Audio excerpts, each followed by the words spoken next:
Magandang gabi sa lahat. Ako si Eileen, silent listener ninyo.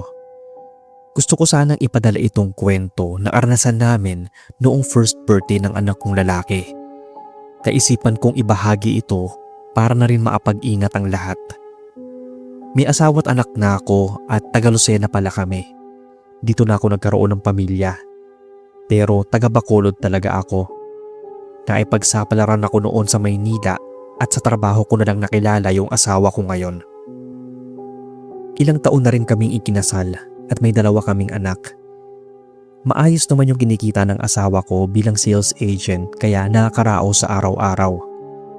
Itong ibabahagi ko ay nung kumuha kami ng party package para sa bunso naming anak. Sa isang resort kasi yon, kaya kumuha na rin kami ng mascot o kaya ng clown para pandagdag saya. Total ay puro bata naman ang dadalo. Matutuwa sila noon sigurado. Nagbigay kasi yung mga magulang ko ng pera at dahil may ipon naman din kami kaya medyo binonggahan ko na yung selebrasyon. Ganun naman talaga, di ba? Kapag nanay ka na, gugustuhin mong ibigay ang lahat para sa mga anak mo. Ganun kasi kami ng asawa ko. Dito lang din sa Lucena yung resort. Hindi ko nababanggitin dahil baka mamaya sabihin na gawa-gawa ko lang yung kwento at baka marinig pa nila o may makaalam. Bali tanghali magsisimula yung celebration. Excited na nga ang lahat. Pati nga yung anak ko na mag-iisang taon pa lang ay palangiti. Siguro kasi ay ramdam niya na birthday din niya. Sabi ng host ng party, 3 daw ang mascot. Ang sabi ko ay okay na yon, at least meron. Nagdatingan na rin yung ibang mga bisita. Yung asawa ko naman, karga na yung anak naming bunso. Tapos yung panganay ko, nasa ate ko kasi ando na rin sila. Mabuting at andoon yung kapatid ko, matututukan ko pa yung mga bisitang darating.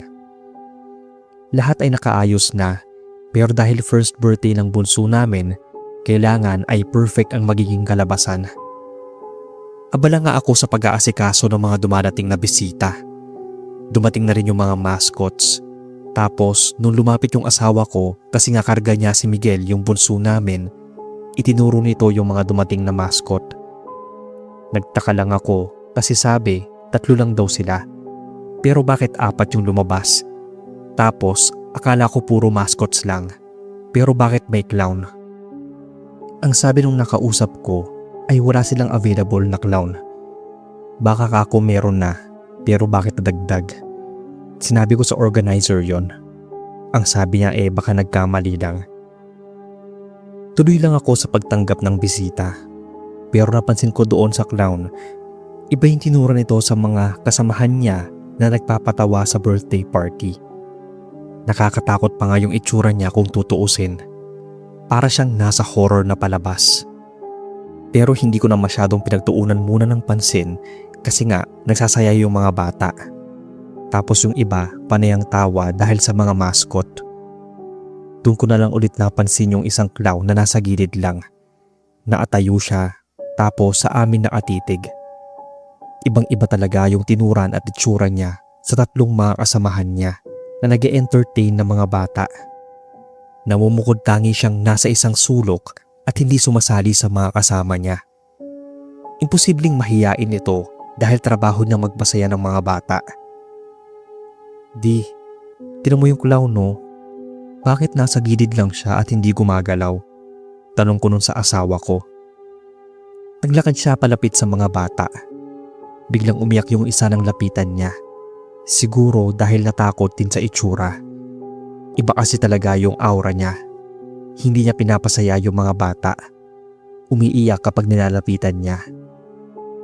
Bigla siyang tumingin sa gawin namin ng asawa ko at naglakad ito papalapit. Parang kinakabahan na kinikilabutan ako kasi yung mata niya ay pulang-pula. Inabutan niya ng candy yung anak ko habang karga ng asawa ko. Ako naman ay napatago sa likod ni Eric kasi nga hindi siya magandang tingnan. Nakakatakot talaga. Umiiyak na nga yung anak ko pero ayaw niyang umalis sa harapan nito. Kaya medyo nainis rin ako dito. Nahiya siguro yung asawa ko na sabihan niya ito kaya pinatahan niya na lang pero ayaw pa rin umalis ng payaso sa harapan namin. Natatakot yung bata sa'yo. Umalis ka na lang kaya muna. Samahan mo na lang yung mga kasamahan mo dun, sabi ko sa kanya. Medyo matagal itong tumitig sa akin tapos ngumisi pa. Kinilabutan ako. Ang ginawa ko, Sir Bob, hinila ko na yung asawa ko para kami na yung lumayo sa kanya. Sinulyapan ko pa siya. Nakatingin pa rin siya sa amin at hindi na ako natutuwa dahil doon. Iba na yung kutob ko. Bakit hindi siya niyaya ng tatlong kasama niya? Gilapitan ko yung host tapos tinuro ko dito yung payaso. Ang sagot niya ay hindi raw nila kasama yon. Pilit siyang pinapaalis ng organizer. Oras na para kumain yung mga bisita, pero yung mga mascots ay andun pa rin at nilalaro yung ibang mga bata. Lampas 3:00 na mag-alisan yung mga bisita, kaya kami na lang yung natira. Pinabalot ko na lang sa mga nandoon yung tirang pagkain tapos umalis na rin yung mga mascots. Pero kinalabit ako ni ate kasi naiwan daw yung isang payaso. Pagtingin ko, andun nga siya sa gilid. Naatayo lang na para bang nagmamasid. Nauwirduhan na rin pala pati si ate at kanina pa rin niya ito pinagmamasdan. Mag-ingat kayo. Yung mga anak nyo baka mamaya masamang tao yan. Paalala ni ate, kaya mas lalong nadagdagan yung kaba ko. Bakit nga ba naiwan yan? Alam mo ate, ang weird niyang payaso na yan. Parang hindi gagawa ng mabuti, sabi ko sa kanya. Naisip ko na baka babalikan siya. Tinawagan ko pa yung mga nag-alisan ng mga host at organizer. Sabi ko naiwan yung isang clown.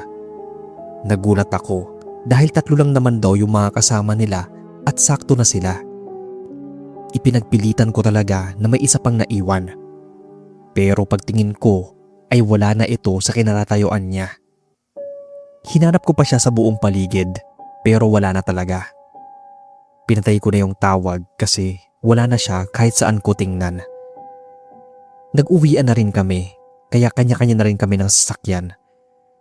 Pagdating namin sa bahay, pinasok na ng mister ko yung bunsong anak namin dahil nakatulog ito sa biyahe. Sabay kaming bumaba para uminom habang ang panganay naman namin ay nasa sala at naglalaro. Nag-uusap kami ni Eric nang matauhan ako dahil sa lobo na hawak ng anak ko, sir. Iniisip ko na paano siya nakakuha ng lobo, magkakasabay kaming bumaba ng sasakyan. Nagtaka ako dahil wala kaming inuwing lobo kasi nga pumutok na yung iba tapos pang display lang naman yung iba. Kulay itim yung lobo na yon kung saan man nanggaling yon. Nagkatinginan kami ng asawa ko. Tapos tanong namin, "Anak, saan mo nakuha yan?" Kasi imposibleng makakuha siya ng itim dahil puro pula ang mga lobo. At gaya nga ng sabi ko, wala kaming naiuwing lobo. Ang sagot niya sa amin ay may nagbigay lang daw. Paano ka ako mangyayari yon? Nagulat kami ng asawa ko nang biglang umiyak si Miguel sa kwarto. Agad kaming tumakbo pabalik tapos kinuha ng mister ko yung panganay namin. Para akong natulo sa kinatatayuan dahil andoon sa loob yung clown na nasa party ni Miguel kanina. Malapit siya sa anak ko kaya pala ito umiiyak. Mother's instinct. Ang ginawa ko, sir, dinampot ko yung bote ng pabango ko at ibinakal sa kanya. Kahit na nangangatog ako dahil sa itsura nito ay ginawa ko kung anong dapat. Naangisi pa nga siya nang nakakakilabot sa akin habang naatayo malapit sa anak ko na umiiyak pa rin. Parang takot din siya kahit na hindi niya alam ang nangyayari. Doon ko lang din ito naamoy. Ang lansa ng amoy niya. Tapos yung mga paa niya ang dumi. Pumulot ako ng ilang gamit na malapit sa akin saka ibinato sa kanya yon. Dali-dali siyang tumakbo palabas ng kwarto. Nang bigla pumasok ng kwarto yung asawa ko, bit-bit yung anak namin. Tanong niya kung anong nangyari. Ang sabi ko naman, hindi ba niya nakita yung payaso na lumabas ng kwarto? Nasa kwarto kasi ito at tinatakot yung bunso namin. Ang sabi niya ay hindi naman daw. Wala siyang nakasalubong o nakita. Na talagang ipinagtaka ko dahil kitang-kita ko kung paano siya tumakbo palabas Ilang saglit lang bago sila pumasok ng kwarto. Tumahan lang si Miguel nang kargahin ko na. Nasabi ko kung paano kung bumalik yung payaso na yon at kunin yung mga anak namin. Pareho kami nagtaka ni Mister kung papaanong nangyari ang lahat ng yon. Ang ginawa namin, umuwi muna kami sa mga magulang ko. Ayoko magsisi sa huli na baka mamaya bumalik yung clown tapos kunin yung mga anak ko. Mababaliw ako kapag nangyari yon. Grabe ang takot ko nun. Kaya nung birthday naman ng panganay ko, mga isang buwan matapos yung birthday ni Miguel, nagsimba na lang kami at kumain sa labas. Hindi na muna kami nagparty. Baka mamaya may clown na naman tapos ganun ulit ang mangyari. Ayoko nang maulit dahil nakakatakot. Kahit naman kanino siguro mangyari ay kikilabutan talaga. Ilang linggo kami nagstay sa bahay ng mga magulang ko noon. Hindi muna kami bumalik ng bahay dahil kaming mag-iina lang ang may iwan doon dahil sa trabaho ng asawa ko. Pumayag naman din siya na doon muna kami ng ilang linggo pa. Palagi kong kasama yung mga anak ko. Baka kasi mamaya ay masundan na naman kami ng clown. Kahit sa gabi, may ilaw ang kwarto namin para maliwanag. Hanggang sa lumipas ang isang buwan at doon lang kami napanatag ng asawa ko. Hindi naman na nagpakita at nagparamdam yung payaso. Wala nang nangyaring kababalaghan. Nagdarasal ako palagi na sana wala nang ganoong mangyari. Noong mga panahong bumalik kami sa bahay, ay kasama na namin si ate na wala pang pamilya nun. At least kaming dalawa ang nagbabantay sa mga bata. Lumipat kami ng ibang matitirahan makalipas ng ilang taon. At ngayon, mas sabi kong mas panatag naman yung pamumuhay namin.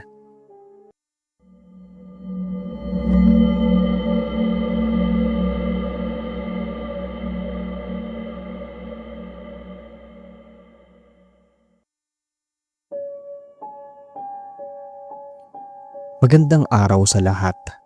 Ako si Beth. Gusto ko lang sanang ibahagi itong naging karanasan ko. May kababata akong si Mia na kada birthday ay palagi siyang present. Parang magkapatid na nga ang tulingan namin kasi sobrang close namin. Mas madalas nga siyang nasa bahay namin kesa sa kanila. Kaso biglang nagbago ang lahat mula nang mawala siya dahil sa isang insidente. At ang masaklap pa ay kaarawan ko yon. Kada birthday ko ay hindi kami nawawala ng pictures kahit saan dito sa bahay. Kaya nung nawala siya, parang kalahati ng buhay at puso ko ang nawala. Para akong namatayan ng kaambal. 18th birthday ko nito. Usapan namin ay dapat magkakulay kami ng isusuot na damit. Pero hindi na matutupad kasi wala na nga siya. Dito pala kami sa Carmona, Cavite na atira. Gabi na nun. Hindi ako gaano excited kasi wala na si Mia. Kahit medyo mabigat sa loob ko, ay nagpicture pa rin ako mag-isa sa kwarto. Pagbaba ko ng hagdan, niyaya ako ni mama na magpicture daw muna kaming apat. Ako, si mama, papa at kuya. Nasa gitna ako at naangiti rin. Bali nagpunta na kami sa venue. Ang dami pang ang tao nun. Andun rin yung mga kaibigan ko pero mas malapit talaga kami ni Mia. Naglalakad na ako sa gitna nang mula sa likod ng speaker parang may nakita akong nakatayo. Napailing ako at baka naduling lang kasi iniisip ko na si Mia yon. Nagpatuloy ako sa paglalakad hanggang sa kinunan ako ng picture ng photographer na kinuha ni na mama. Nakangiti naman ako kahit papaano. Siyempre, espesyal na gabi ito, kaya para sa mga magulang ko, nagpursige talaga ako para sa party. Magiging masaya muna ako kahit ngayong gabi lang, sabi ko. Nang maupo na ako, panay kuha pa rin ng litrato sa akin, kahit nung nagsasalita na ako. Natigil lang nung nagsimula ng magsayaw at isayaw ako ng lahat. Mula sa pagkain at pagkuha ng regalo, may pictures din. Tapos pinatayo ako ni mama. Pinwesto niya ako sa gitna at inayos ang suot. Naangiti pa nga ako habang may hawak na bulaklak. Habang nakatayo ako sa gitna, parang mas biglang lumamig yung paligid. May lamig na ng aircon, pero kakaiba to. Parang malakas na hangin. Naupo na ako, Sir Bob. Tapos, parang nakita ko si Mia. Nakasuot din siya ng katulad ng suot kong gown, kakulay din. Napatayo ako at naglakad hanggang sa makalapit ako sa gilid kung saan ko siya nakita. Pero wala akong nakita doon kundi mga staff. Pagbalik ko sa upuan, lumapit si Mama. Tanong niya ay bakit daw ba at parang may hinahanap ako. Ang sabi ko naman sa kanya, parang nakita ko si Mia, Ma. Nandun siya nakatayo, oh. Tinuro ko kay Mama kung saan siya nakapwesto. Pagtingin ko kay Mama, yung ekspresyon niya parang kinilabutan tapos napayakap sa sarili. Tinanong ko siya kung bakit. Bigla raw siyang kinilabutan nang banggitin ko si Mia. Pero baka namamalikmata lang ako, dagdag kong sabi sa kanya. Paano nga naman mabubuhay ang patay na? Iniwan na ako saglit ni Mama at balik sa pagngiti. Halos ilang oras din tumagal yung celebration ng dibo ko. Natapos yung gabing yun na pagod ang lahat. Pagdating namin sa bahay ay nagpalit na rin ako ng damit dahil nakaramdam ako ng pagod. Napapikit na ako paghiga.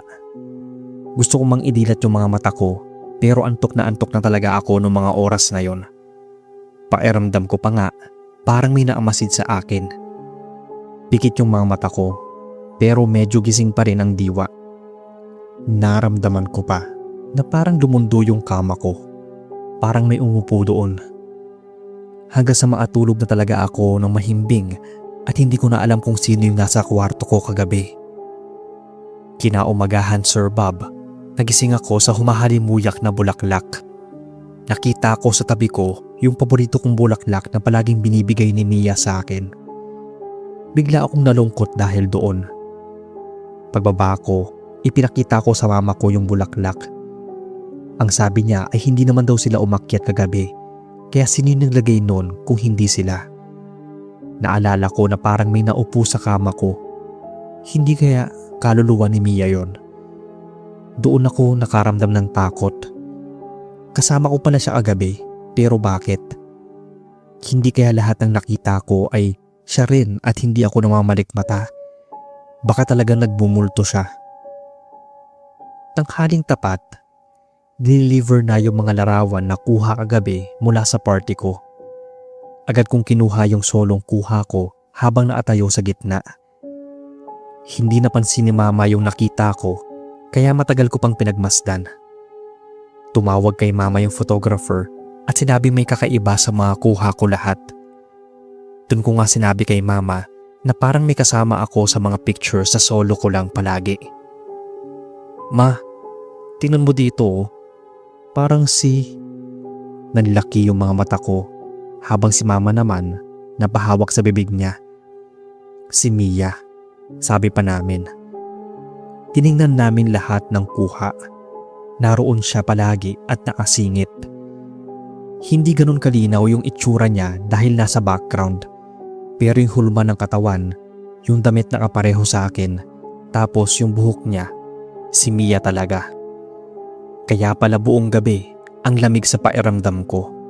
Tapos may mga oras na nakikita ko siya kahit saang gawi. Lahat ng kuha ko. Naalala ko yung naging selfie ko sa kwarto. Tama nga yung hinala ko at naroon siya. Kasama sa picture ko bago ako lumabas ng kwarto papunta sa venue. Kung ano yung suot niya nung huling araw na buhay siya, ay yun pa rin ang nakikita ko. Kasama ko palagi siya. Pero bakit hindi pa siya matahimik? Naisip ko kung hindi ba niya tanggap yung pagkawala niya. Ang ginawa ko, kinuha ko lahat ng pictures kagabi. Hindi pwedeng itago yun dahil iba ang dating para sa akin. Dapat ay matagal na siyang namahinga. Kinalabutan din ako kahit na matalik kaming magkaibigan. Ang lagay kasi noon, Sir Bob, ay parang ayaw niya pang umalis o matahimik. Naisip ko na baka habang buhay na siyang nandyan at binabantayan ako. Maski si Mama, ang sabi ay hindi raw normal ang ganon. Kahit na hindi pa siya nananakit, ay dapat magkaroon siya ng kapayapaan. Ibinaon namin sa lupa yung mga pictures, pati na yung bulaklak na tingin ko ay galing sa kanya. Tapos, binura ko rin yung selfie ko kung saan nakasama siya doon. Naatayo sa likuran ko habang parang nasa balikat ko pa yung isa niyang kamay. Lahat din ng mga binigay niya ay inalis ko na. Baka mamaya ay binabalikan pa niya yon. Ibang usapan na kasi kapag palagi siyang nasa paligid. Nakakakilabot din dahil 2 taon na siyang patay noong mga panahon na yon. Dapat kasi ay wala na siya at kailangan niya yun tanggapin para sa ikatatahimik ng kaluluwa niya. Hanggang dito na lang sir ang kwento na masasabi kong creepy birthday pero nakakalungkot at nakakamiss din ang best friend.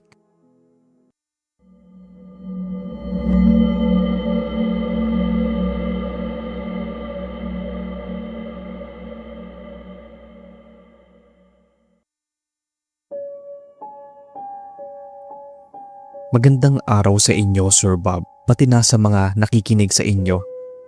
Tawagin na lang akong Andeng, 39 years old, nakatira sa Batangas. Gusto ko sanang magbahagi ng kwentong nakakakilabot. Bukod sa nakakalibang makinig sa mga istorya ninyo ay talagang nakakatakot. Bali itong ibabahagi ko ay nung nakatanggap ako ng mga regalo sa kaarawan ko noon. Hindi ko lubusang makalimutan nung sumapit yung 18 kaarawan ko. Tandang-tanda ko pa nga yun, sir. At hanggang ngayon kapag naaalala ko, ay kinikilabutan pa rin ako. May pamilya na ako ngayon at kasalukuyang manager sa isang bangko. Naging maganda ang takbo ng pamumuhay ko buhat ng makapag-asawa ako at magkaroon ng kambal na anak. 5 taon na yung kambal kong anak at yung asawa ko naman ay nasa bahay. May maliit kasi kaming karenderya sa harapan ng bahay at marunong siyang magluto, kaya ganoon. Bali hindi alam ng asawa ko yung karanasan ko nung dalaga pa ako. Nakaraan na kasi yun kaya hindi ko na ibahagi sa kanya. Naikwento ko rin sa kanya bago ko isulat itong kwento para naman sa channel nyo. Nung 18 years old ako ay naalala kong may regalo na dumating daw para sa akin. Wala kasi itong pangalan. Nagtaka ako kung bakit sa akin binigay ng mama ko wala namang nakalagay kung para sa akin ba talaga at wala ring nakapangalan kung kanino. Pagbukas ko ng regalo, sir, nagulat ako pati si na mama. Ang laman kasi nito ay mga litrato ko nung bata pa lang kami. Pansin namin sa mga kasama ko doon sa lumang litrato ay burado na yung mga muka. Pero mas nagtaka kaming lahat nung hapon din na yon. Patapos na yung celebration ng birthday ko noon pero may humabol pang isang regalo. Basta nakabalot siya ng pulang tela tapos wala ring pangalan.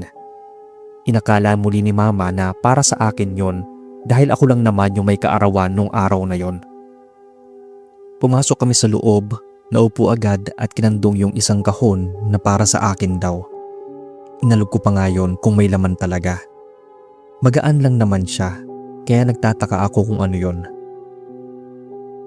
Bago ko buksan yung regalo ay tinulungan ko muna si mama na magdikpit. Total ay nag-uwian na yung mga bisita ko. Hindi naman mawawala yung regalo doon dahil kami lang naman yung nasa bahay. Mga 6:00 na rin yun bago kami matapos maglikpit. Nang balikan ko yung regalo ay binuksan ko na ito agad. Tinawag ko pa nga si mama para sabay naming makita yung laman. Naangiti pa ako habang inaalis yung pulang balot ng kahon hanggang sa bumungad sa akin ng isang manika. Kinilabutan ako at mabilis na patingin kay mama. Ayoko pang kunin yon nung una pero parang may sariling isip yung mga kamay ko at kusa itong gumalaw. Manika ang laman at hawig na hawig ko nung bata pa ako. Luma ito at sira pa yung damit. Pero mas nakapukaw ng pansin namin ni mama dahil kahawig ko talaga ito. Ano yan, Anding? Hindi ba't sa'yo yan? Pero matagal na nasira yan, tama? Sabi ni mama. Ako nga rin, hindi ko maintindihan kung saan galing yung luma kong manika. Matagal na kasi yung wala dahil nasira na. Pero sa klase ng itsura niya, marumi lang ito at konting dinis lang ay babalik na sa dati. Saan naman to galing, ma? At saka, kamukha ko pa talaga siya. Napasabi ko pa. Ang ginawa ko ay nilinis ko ito. Nang mabanlawan ay bumalik ito sa dating itsura. May mantsa nga lang sa muka, pero makikita mo pa rin yung ngiting kakaiba. Ayaw pa nga ni mama nung una na dalhin ko yon sa kwarto ko, pero sabi ko ay malinis naman na, kaya okay na yon.